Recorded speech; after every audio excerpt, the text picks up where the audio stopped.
Hello, and welcome to another Profiles of Endurance. I'm Father Scott Vanderveer. Today, I am sitting alone. This never happens. Whenever I start an episode of this podcast, I'm sitting with someone or over the phone with someone who has done something remarkable. They have gotten through the impossible to endure. They have faced death or loss or an insurmountable challenge. They have made the hardest choice or they've adapted to a change in their life that they never could have foreseen. And today I'm here to reflect on those 15 interviews that we've had so far.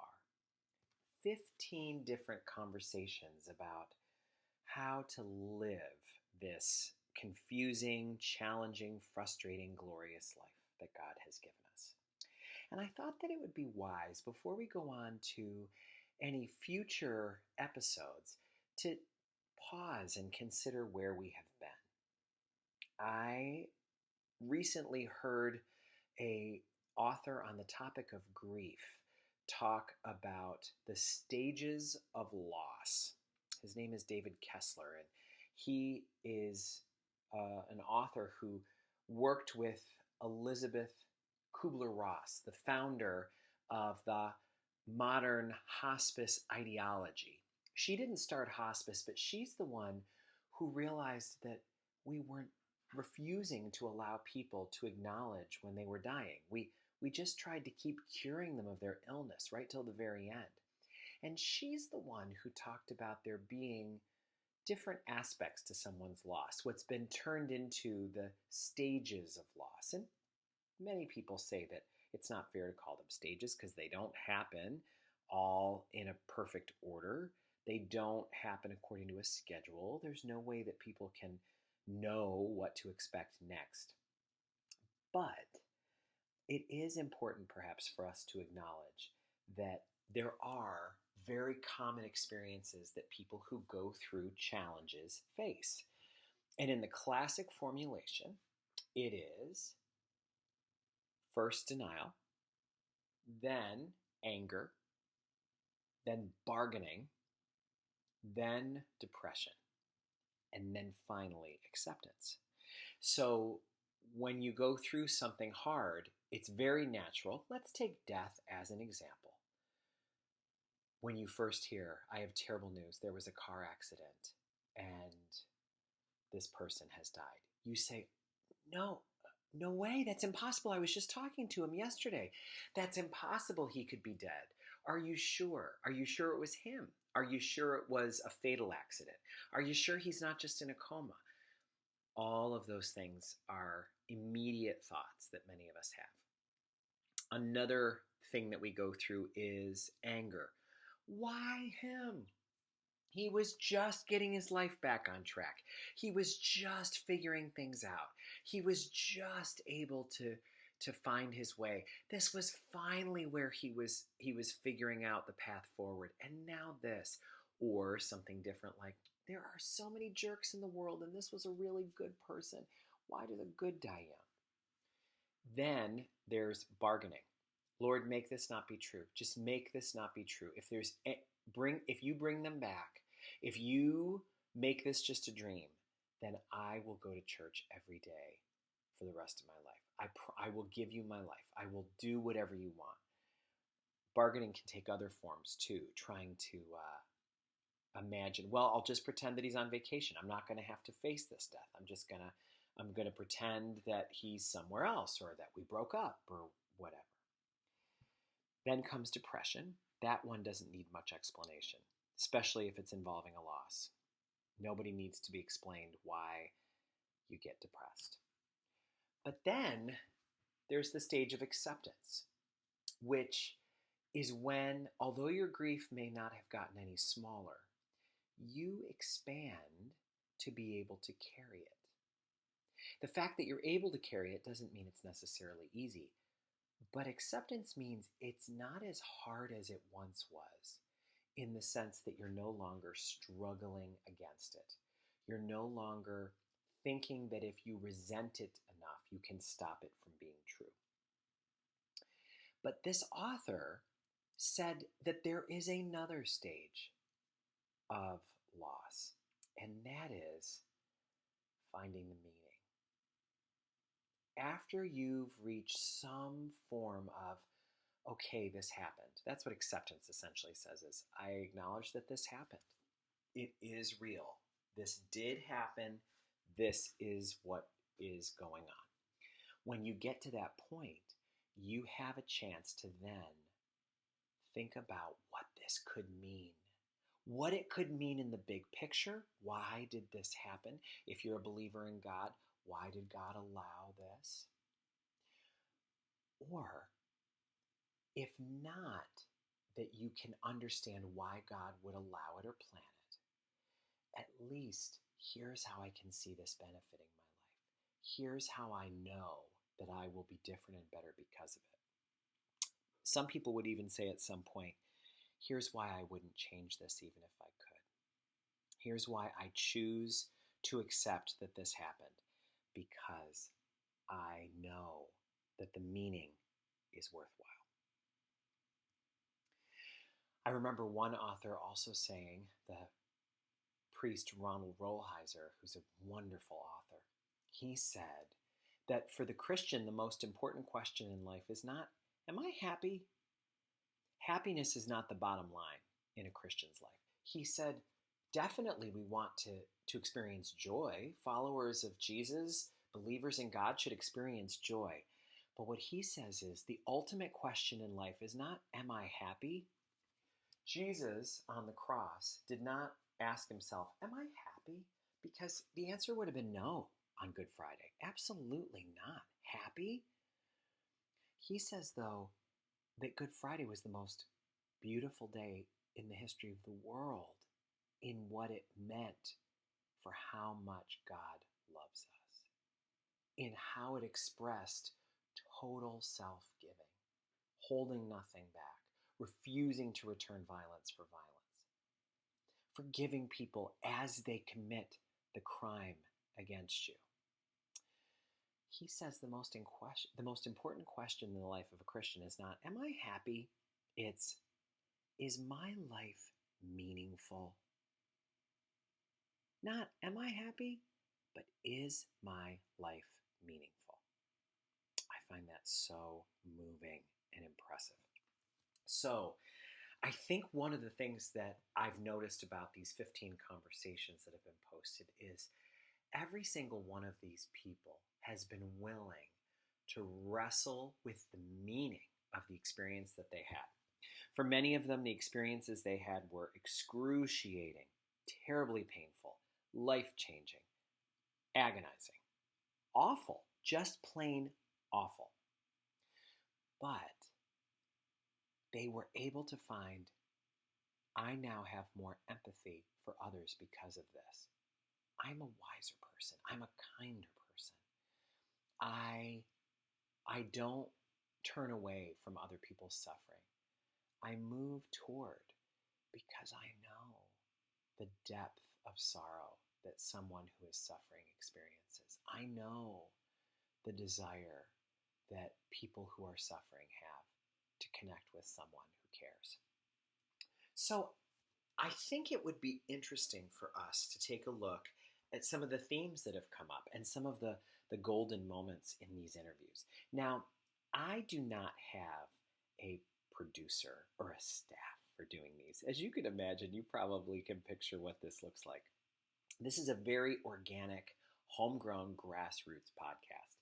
I do have a wonderful production assistant who I want to thank publicly. Kate Konopka, we love you. You're incredible. Kate is the owner, along with her husband, of Red's Restaurant in Cooksaki, which is a profile of endurance all on its own. Red's, in the beginning of coronavirus, I walked in the day that Red's had to lay off its entire wait staff. I cannot believe the pain in Kate's face the day that that happened. I will tell you that the thing that she told them that moved me so much is, not knowing what the future would hold, she said, I will never let any one of you go hungry. I will never let a single one of you go hungry.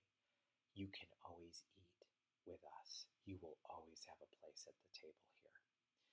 And I'm so happy to tell you that all these months later, she's hired them all back. And they've reinvented Reds.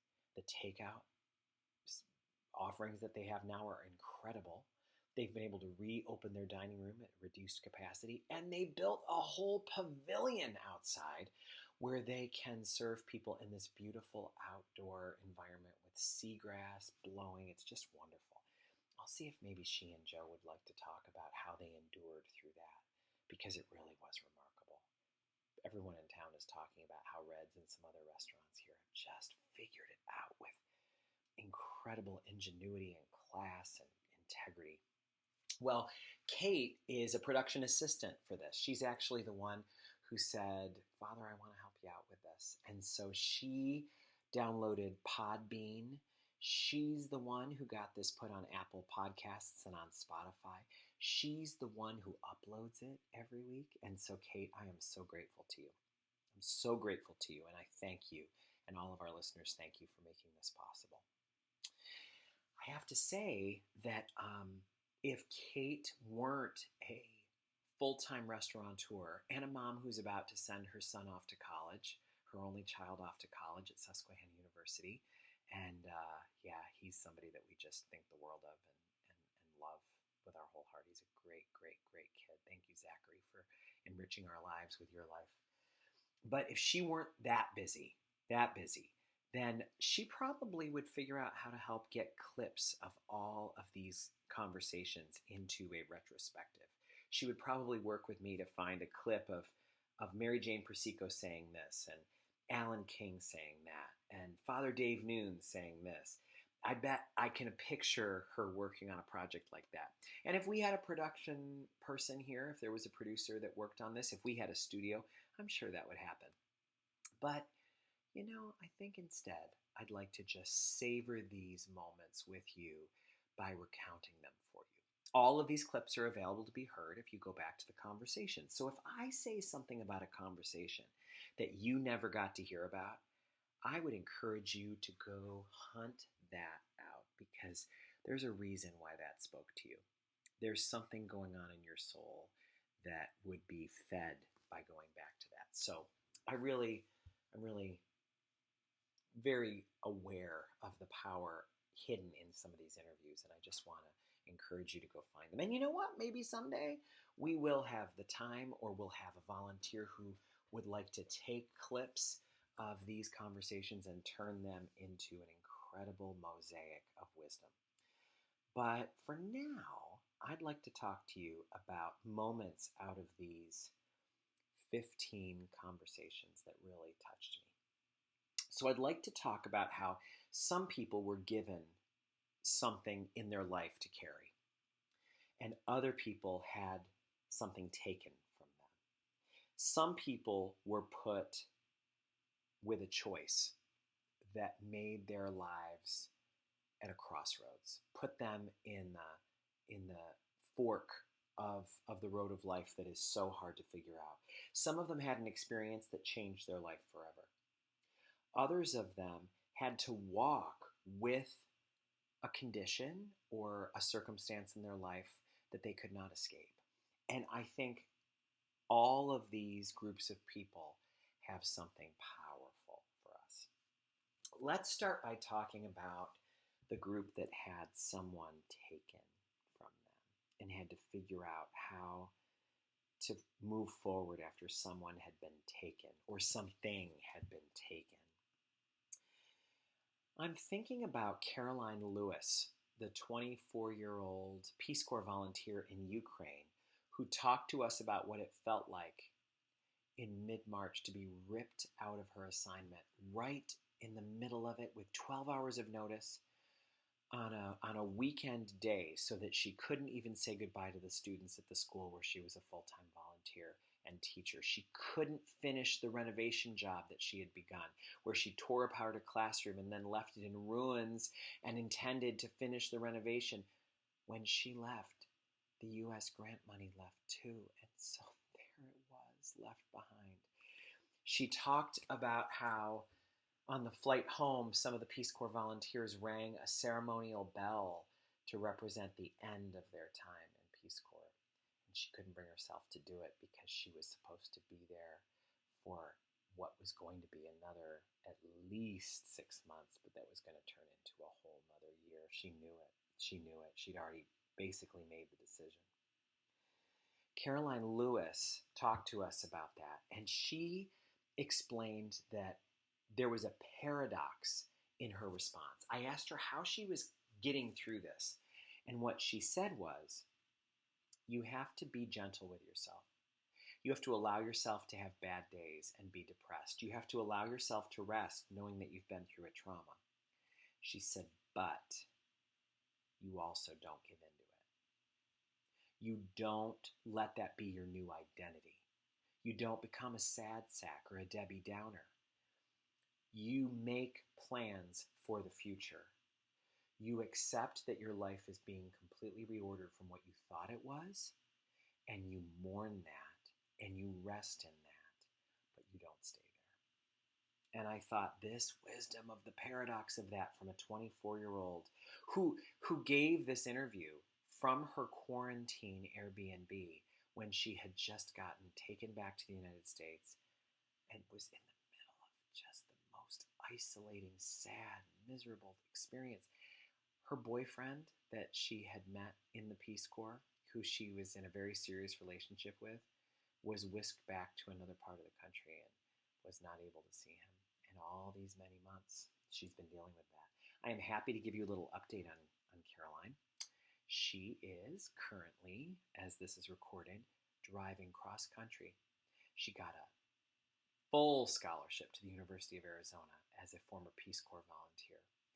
And she is going to be studying international relations and putting some of what she learned in the Peace Corps into her human development work that she plans to do with the rest of her life.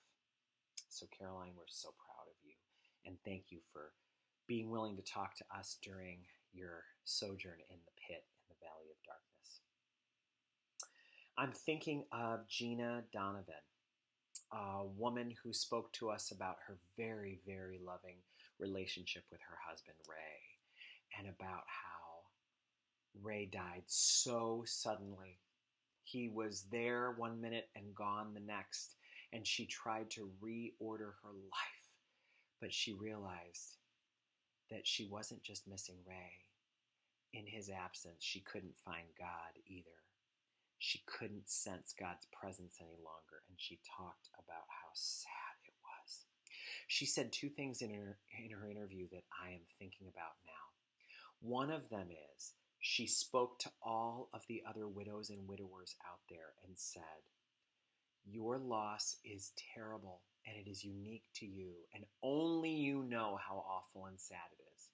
She said, but it is also good for you to know and important to know that this happens every day all over the world. This is happening all the time in many, many places. And so she said, while what you're going through is terrible, you will get through it because others before you have. She said, don't start doubting that you will get through it. She said, you will. It takes faith and courage to know that, but you will. You will. You will. Such a powerful statement. The other thing that I'll never forget from her interview was the realization that it is her loss that makes her a powerful minister in the bereavement ministry that our parish has to families who are in the middle of having a loss to a funeral. It is remarkable to see how this ministry touches families. And Gina is often one of the people greeting people when they come to the funeral and being there to give them a tissue or a program or to hold the door for them.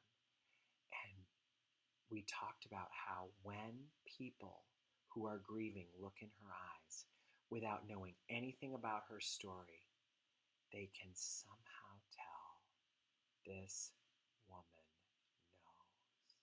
They can feel it. They can sense it. They are experiencing her loss, and they feel the deep solidarity that she knows. You can do the bereavement team ministry if you have not suffered the kind of loss that Gina has. But there's no one who can do the level of connection that someone like Gina can, because only someone who's been there can really silently communicate telepathically, I'm with you.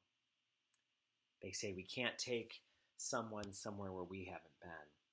Gina's been there, and I'm so grateful for her interview. I am thinking of the wonderful and holy Mary Jane Persico. Boy, would she hate hearing me say that. She would say, "Oh, Father, I'm just a simple woman with a simple faith." I remember her in her beautiful, cherished interview talking about what heaven would be like to her.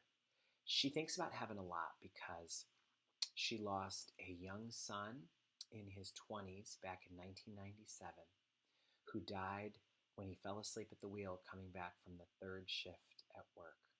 He was coming home to his wife and newborn daughter. That loss was absolutely devastating. Years later, probably, let me think about this, this would have been 11, 12, 13, 14 years later, she lost her husband of almost 60 years. And you can imagine that loss. But just 2 years later, she had to brace herself for the unexpected loss of her other son in his 50s. Here's what Mary Jane said.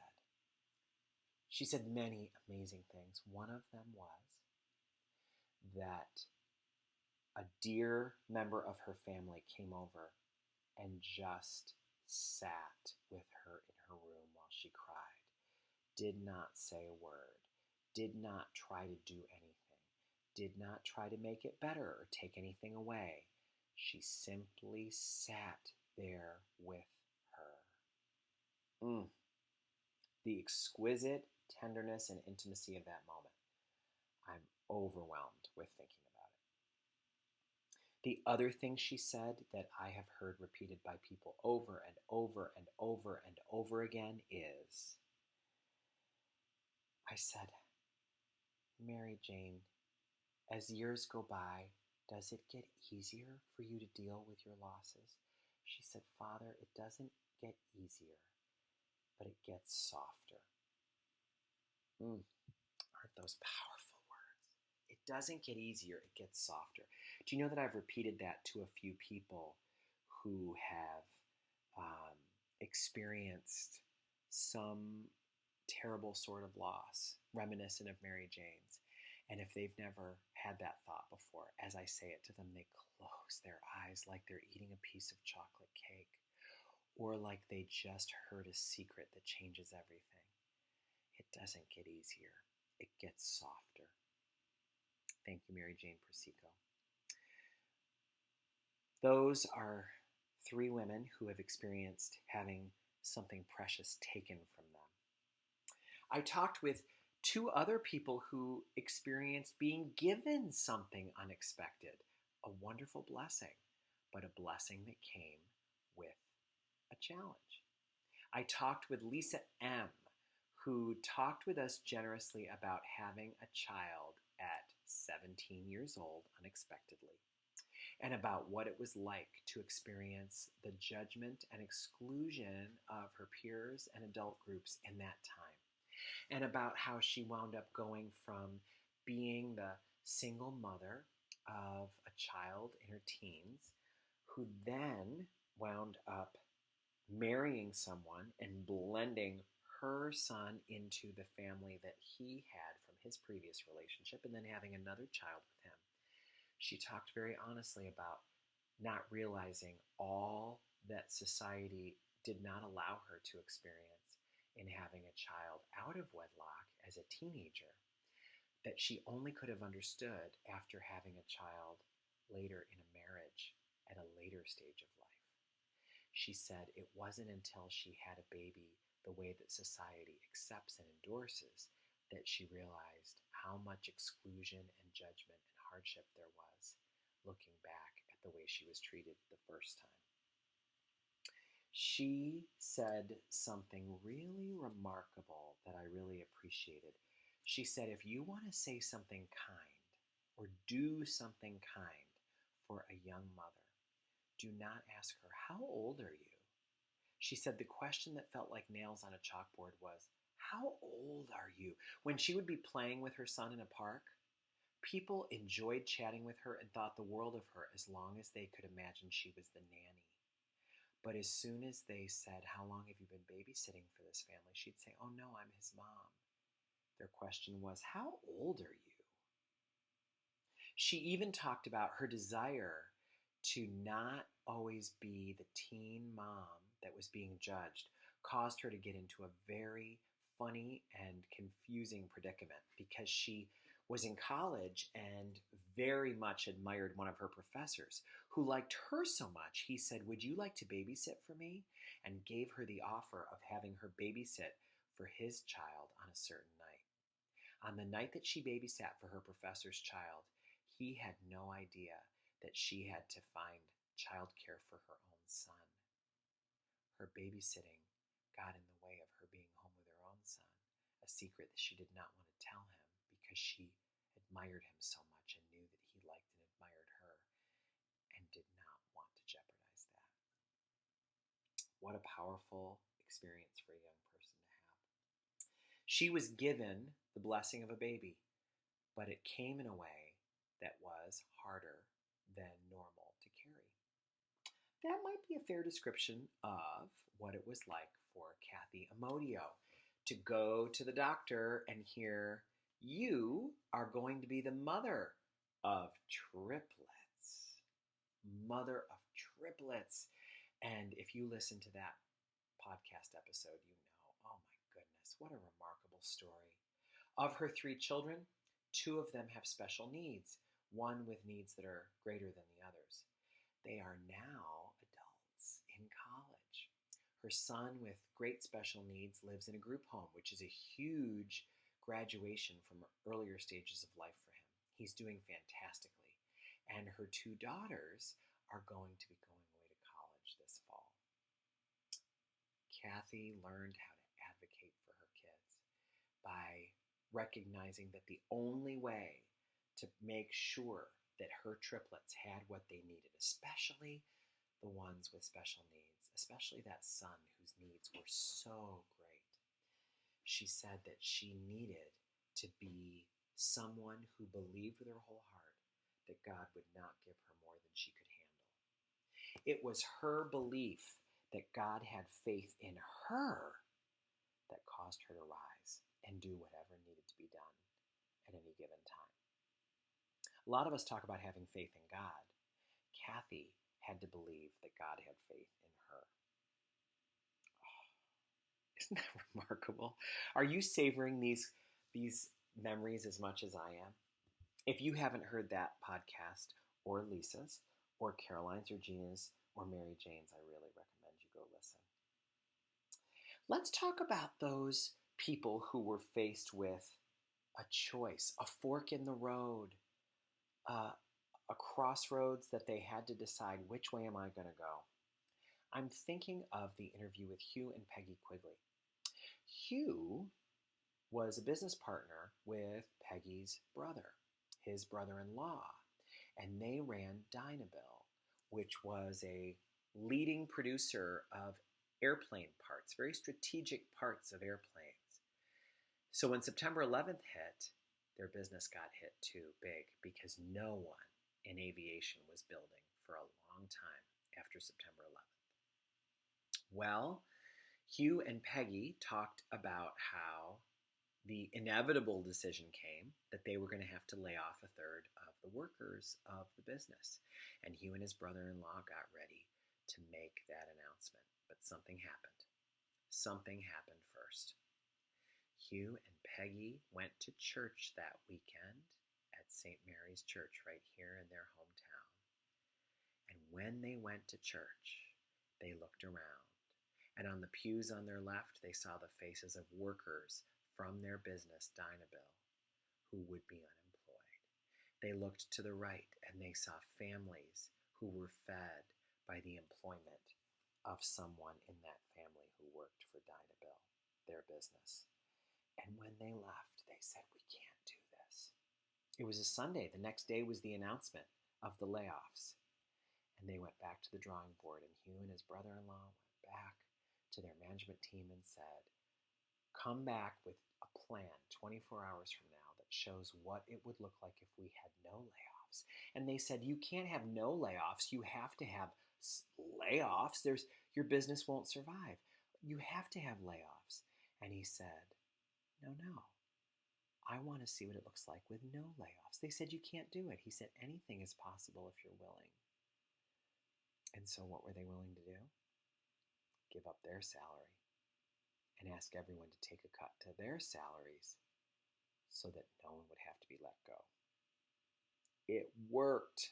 It worked. And Hugh and his brother-in-law were honored as New York State Business Leaders of the Year in 2005.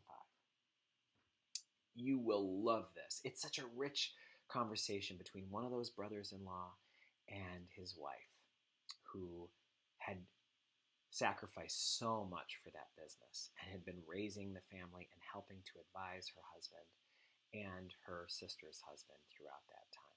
This interview is really inspiring. And it came at the perfect time. Hugh and Peggy agreed to have that interview because they were so worried that other business owners would not realize that if they were willing to be creative, they could save people's jobs. I love the story of Hugh and Peggy going to church and being moved by an experience and allowing it to affect their actions. How many of us go to church and hear the message, but don't let it touch us? How many of us could just as easily fall asleep while in church when there is a challenge waiting for us, a new invitation being given to us from God? And maybe that's not going to even come in church. Maybe it will come in a conversation. Maybe it'll come in a special moment with someone. But how beautiful for the Quigleys to offer that to us. Another choice that comes to mind is the choice that young Dave Noon had to make before he was Father Dave Noon. Dave Noon has been ordained over 50 years now, but back in the 60s when he was in the seminary, just weeks before his ordination, his spiritual director told him that he was not priest material and that he should leave. He should not pursue ordination, even though his family was coming over for their first trip out of the United States, even though he'd sacrificed for years, even though he was convinced that he was called, and that this spiritual director who'd met with him weekly for years had never brought this up before. Dave Noon had to decide, what am I going to do with this information? And Dave Noon chose to be ordained. But he continued to pay a price for hearing that he was not worthy, because he was filled with such doubt. He said that his ordination was actually the worst day of his life. His ordination day was the hardest, most sickening, most difficult day of his entire life. He had to work through that, and he had to experience a miracle where God's word came to him when he found an open Bible on the altar rail of the church where he'd been serving for a couple of years that said, "You are David, my servant, whom I have anointed with oil, whom I have chosen." David heard the words, "You are David, my servant, whom I have anointed with oil," which is what priests are anointed with, "whom I have chosen." He said that by looking back over the 50 plus years of priesthood he's experienced, he said that he looks back and realizes that God always sent him people to guide him through each of the chapters. He said it was often the people you don't expect. It wasn't the people in the center. It wasn't his best friends or the other priest in the assignment, though it could have been. It was almost always these people on the margins, people in the parish that you wouldn't have expected, people he wouldn't have noticed at first, or maybe even not liked that much at first. They were the ones who got him through. Such a powerful and beautiful reflection on all these years of ministry. Thank goodness he made the choice to go ahead. And then thank goodness he made the choice to let go of what was limiting him. I am thinking of the people whose lives were changed by cataclysmic events.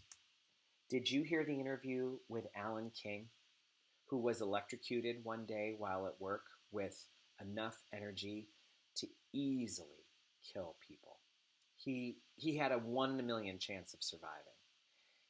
He had very serious burns, 3rd and 4th degree, over a quarter of his body.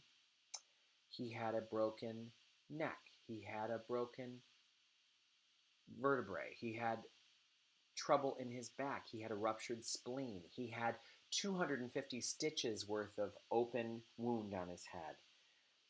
And he nearly died. He said that there were times in the burn unit where the pain on a scale of 1 to 10 was 150. He said something different than what Kathy Amodio said. Kathy said what got her through was always believing that God couldn't give more than she could handle, so she would trust God. Alan said the phrase that got him through was, God doesn't give us what we can handle. God helps us handle what we are given. He told us that when you're facing a challenge like that, don't try to do it by yourself. You won't be able. Instead, rely on the people with you. And he said there were people in the burn unit who had no one come to visit them, but they could rely on the nurses and the doctors. There's always someone to rely on. And he said that it was very important for him to realize that he did not have it as bad as many people. There were people who had it worse than him. And I said, Alan, how can you say worse than you when you were so burned over so much of your body, when your pain on a scale of 1 to 10 was 150? How can you say that? And he said, there were people that had it worse. He said, I had burns on a quarter of my body. There were people who had those kind of burns on their whole body. There was a teenager that touched him in the hardest kind of way. That teenager was 17. He lived with terrible burns in the burn unit for almost a year and then died. Alan's reflection was just remarkable, and it really changed the way that I look at what God could get me through if ever I needed to be taken beyond the very edge. Krista DeRosier talked about being a mom of 4 kids and contracting a very serious case of breast cancer. She said it was so serious that she didn't want to know the stage. She refused to be told the stage. Her way of working through this was believing that she could survive it. She told herself as a mantra, stage 1 cancer contained to the left breast. Stage 1 cancer contained to the left breast. She refused to believe anything other than that, and she healed. It took a lot of radiation and chemo, and she told the tender story of how her sensitive daughter was unable to look at her when she had a scarf off of her head because the baldness was so upsetting to her young, sensitive daughter, until the night that she was tucking her in and kissing her, and her sweet daughter Therese pulled the scarf off of her head and said, "It's okay now, Mom. It's okay." She was telling Krista, you may have cancer and you may be bald, but you're still my mom, and I love you. Oh my. How about the story of the family of Allie D Francesco, who in 1988 was in a catastrophic car accident the day before she began her senior year of high school. That young woman is now 48 years old and has been a non-verbal paraplegic throughout that time. We talked to her niece, Genevieve, who never remembers a life before Allie's accident. She was born far later, and she admired her Aunt Allie so much. She used to use a bedpan. She would let food drop onto her her clothes as she ate because she wanted to be like Aunt Allie. She wanted to be as close to Aunt Allie as possible. Every photo of her as a little girl is sitting on Aunt Allie's lap. The tenderness of her relationship with Allie and the way she talked about her was amazing. Hearing Allie's mom, Marie, talk about what it felt like to rearrange everything, to bring their daughter home, what it was like to reorder everything in life, and how she used affirmations and prayer to get her through. The things she shared about working through the pain of her teenage and young 20 children's lives at the time, the things that she was able to share about how to get through something so incredibly painful. The gentle way she told us that she'll never give up hope that Allie will speak again. She no longer holds it as an expectation, but she refuses to stop hoping. Her reflection on the difference between hope and expectation is something I'll never forget. And seeing how Genevieve, through the eyes of love, wanted to be like Aunt Allie, did not see a single disability in her, only saw love and ability, was so tender. These people had their lives changed by events beyond their control, and they rose to meet the challenge. And then I think about the people who are walking through life with something that cannot be changed and finding the serenity to accept what can't be changed, finding courage to change what they can, and wisdom to know the difference. I'm thinking of Joan Lipscomb Arthurton, the woman who grew up in Ravenna in the only Black American family that was a registered parishioner at St. Patrick's Church. The Lipscombs were beloved, and her mother, Joan, is continuing even to this day to be our sacristan for Mass. Joan, in her 80s, grew up in Ravenna with a mother who was so connected to her neighbors, she spoke fluent Italian in 3 dialects. It was remarkable to hear about Jenny, who was a pillar of the Baptist Church, Riverview Baptist in Queeman's Landing, and how she raised her daughter Joan to have pride and discover the unity that existed between her and the people of different races and ethnicities in their town. Because of Joan's strength, her daughter, Joan Marie, now Joan Arthurton, talked about how she was raised without experiencing prejudice the way that so many other Black Americans have. And she talked about the challenge that presents in her life now, especially during this time when the statement Black Lives Matter is so important in the lives of everyone who is thirsting for justice, so that we can finally overcome America's original sin of racism that has been foisted on us through no fault of our own, but through the history and legacy we have of people being owned as property. So, one of the things that Joan talked about that was so powerful was her wondering at times, is she, and here come the air quotes, Black enough? Because she hasn't experienced all of the racial tensions that other people have, is she a part of the movement enough? Because she wasn't raised in the projects and doesn't have the kind of stories that so many other people have because of generations of institutionalized racism, is she connected enough to the struggle? Because her husband has stories of how difficult life can be in a racist culture where he is held in suspicion simply because of the color of his skin, because she feels so much more shielded from that than he has been, because her mother's experience in Queens was such a healthier and more shielded experience than her father's growing up in the South. Because of that, she wonders, am I Black enough? It was a powerful interview, and it's uncomfortable at times to hear her talk about how she doesn't have the experiences that others do, and that it's uncomfortable to hear her say, I don't know always what the experience of others is because I was sheltered and given so much love and taught that I could do anything that I set my mind to. It's also really beautiful to know that the St. Patrick's community gave her a childhood like that. And that means if we are able to figure out racial unity, even in the most divided decades of the 20th century, we can figure out how to live better together now in the year 2020.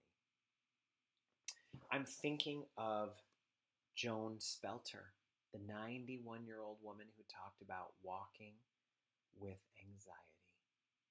She experienced an onset of her mental illness, this anxiety disorder, in her 20s that left her paralyzed with fear. But she went to support groups called Recovery International. And when she was there, she realized that after a few months of meetings, she was going home one day on the subway and realized that she allowed a full 5 minutes to pass by without being obsessed by her anxieties and fears. She was thinking about other things on the train for just a few minutes. And then she said this incredible phrase, if I could experience 5 minutes of peace, I can experience a lifetime of peace. I am healing. If I can experience 5 minutes, I can experience more, and I will. People are talking about this interview over and over. I'm hearing it everywhere. People are just in awe of her. And I'm so excited that so many people have researched Recovery International. Some people in our parish who've been going through a hard time have actually begun attending Zoom meetings because of it. One of the things that she said that convinced me that Recovery International has so much to offer all of us. She said, my emotions that I was experiencing were extremely distressing, but were utterly harmless. They were the harmless indication of a nervous imbalance. There was no danger there. Oh, those words. Think about the last time you really were overtaken with your emotions. My emotions. Say that to yourself. This was extremely distressing, but utterly harmless. It was just the expression of an imbalance I was experiencing.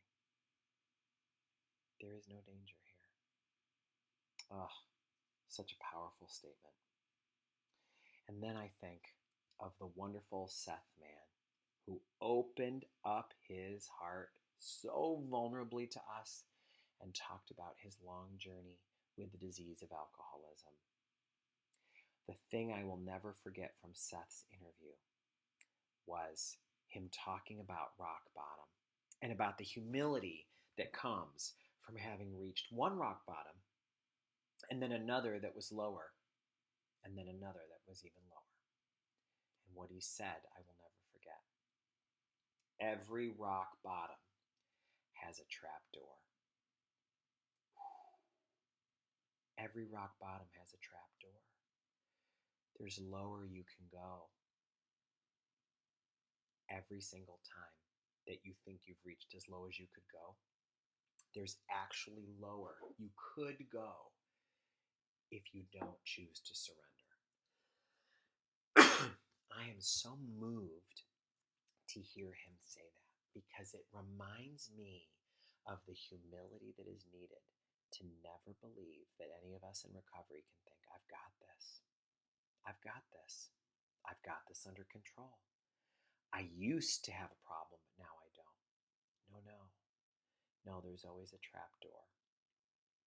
You could always leave the plateau that you've been on and go to a lower place.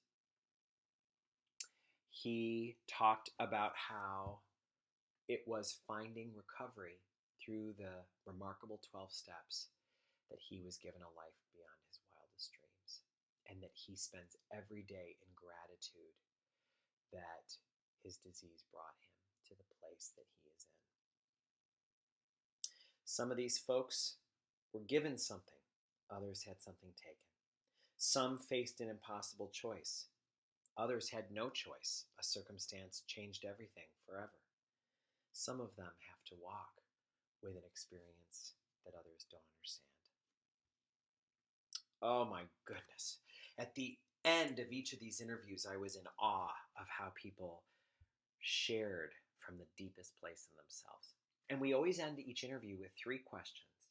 3 questions to let people have a chance to say what they are feeling about some common experiences. Question number 1, some people say everything happens for a reason. Do you think that's true? What a remarkable range we heard from the folks who said, no way, no way, things don't happen for a reason, they just happen. God doesn't give us what we can handle, God helps us handle what we're given. Other people said, every single thing comes from the hand of God. If it is happening, just know it is okay. And in the big picture, all will be well. These people all had wisdom to share, but they all looked at that question differently. This is why we've done so much thinking about what loss does to us. And the thing that all of these losses have in common is that people made meaning out of them. Does everything happen for a reason? We don't know. But everything happens for a meaning because we get to determine what the meaning is in a situation. I'd like to ask you that question. Does everything happen for a reason? How about the next question? What do you think is the key to practicing the virtue of endurance? What's the key habit, the key strength? What's the tool in the toolbox that most allows enduring? How about the last question? What are your best hopes for life after coronavirus? What are your best hopes of where we could be headed?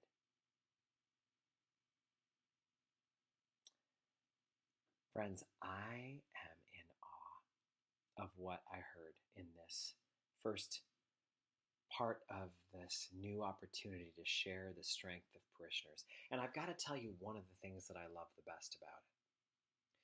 This interview series does not involve me standing up and preaching. I, as the clergy person, do not get to be in the center of attention. Instead, I ask the questions. And it is the wisdom of the parishioners that leads us forward. I don't know as much as these people know. These people awe me. So I want to just thank all of them and thank you for being willing to go on this journey. One of the things I've heard from listeners is that the episodes are coming a bit too quickly, almost like the episode of I Love Lucy, where Lucy and Ethel suddenly have to start putting bonbons in their mouth because they can't get them all off of the assembly line in time. Well, that is a fair thing for people to say because the richness of these interviews makes them so that it's hard to have them all in one sitting. Sometimes they're excruciatingly beautiful and you have to pause and ponder and cherish. So we're going to start changing the rhythm just a little bit and spacing them out just a little bit more so that you can enjoy them. We're also going to give you a chance to catch up because a lot of people have said, I'm only halfway through. And so we're going to take an opportunity to slow the rhythm down so that you can make sure that you've gotten to hear each of these people and then prepare for the ones ahead because we've got some beautiful interviews coming up with people who have gone through incredible physical challenges, people facing hard spiritual challenges, people having emotional hurt, and people who are learning to live with the things that are unchangeable. So let us close by just asking God to grant us the serenity to accept everything in life that we can't change. the courage to change the things we can, the wisdom to know the difference, and the grace to keep enduring through coronavirus and everything else. God bless you.